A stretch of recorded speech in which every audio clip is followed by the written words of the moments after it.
Bəzi qurumların da nəzarətsizliyi çimərlik sahələrinin məhdudlaşdırılmasına gətirib çıxarıb, özəlləşən çimərliklər hasarlanıb, hasarı da aşmaq hər adamın işi deyil. Pulun varsa çimədə, hətta dəniz kənarında istirahət də edə bilərsən, yoxdursa, ya dənizin yararsız, heç kimin iştaha düşməyən hissəsinə gedib istirahət etmək, çimmək mümkün deyil, ya da ki, sadəcə dəniz adını dilinə gətirməmək qalır. Tünzalə Rafiq qızının araşdırmasına baxaq.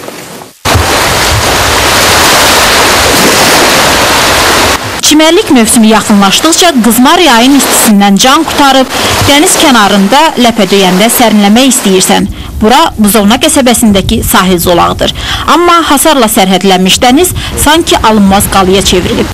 Dənizin gördüyünüz bu ərazisi tamamilə hasarlanıbdır. Bax, indi siz həmin hasarı buradan görürsünüz.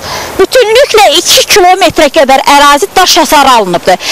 Və dənizə yaxın gəlmək üçün siz mütləq şlaqbaumla keçməlisiniz. Bunun üçünsə mütləq 1 manat ödəməli olacaqsınız.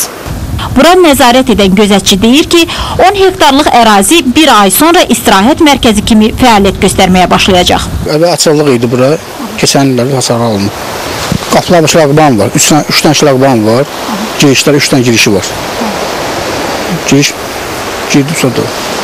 Şlaqban alınmadan, yəqin kördün də giriş pullu olur. Pullundur. 1 manat giriş.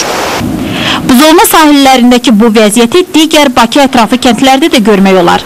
Bakı kəndlərində doğulub böyüyənlər deyir ki, keçmişdə dənizin sahili ilə düz Sumqayıta qədər getmək olurdusa, indi bu mümkünsüzdür. Həyətimdən uşaqlarım mənim dənizin qırağına çıxa bilmir. Çünki alınıb o yerlər, hamısı hasarlayıb, zaborlayıbdır, gedib giriblər suyun içinə. Bəs müşahidə apardığımız Buzovna, Nardaran və Bilgəh kəndlərində Xəzər sahilinin hasarlanması nə dərəcədə qanunidir? Xəzər rayonunun Buzovna qəsəbəsi üzrə icra nümayəndəsi Mikail Qədimovu iş başında tapa bilmədik. Baxmayaraq ki, nahar vaxtı hələ başlamamışdı. Uzun müddət gözlədikdən sonra Mikail Qədimovla telefon əlaqəsi yarada bildik. O sualları müavinə ünvanlamağı məsləhət gördü. Müavin isə vəzifəyə yeni təyin olunduğunu əsas gətirərək onları cavablandırmaqdan boyun qaçırdı. Bilgəh və Nardaran qəsəbələri isə inzibati ərazi üzrə Sabunçu rayonu icra hakimiyyətinə tabi olduğundan məsələyə bu qurumdan aydınlıq gətirməyə çalışdıq. Bunlar hamısı qanuncu vericilikdə nəzərdə tutulmuş qaydada onlara ayrılmış torpaq sahələridir ki, orada demək, həmin insanlar özləri üçün demək, bağ evlər tikib. Ölkənin torpaq haqqında qanununda isə deyilir ki, dənizin sahilinin 20-50 metrlik zolağının altında olan torpaqlar müvafiq icra hakimiyyəti orqanlarının icazəsi əsasında dənizə gediş-gəliş məhdudlaşdırılmamaq şərti ilə hasarlana bilər.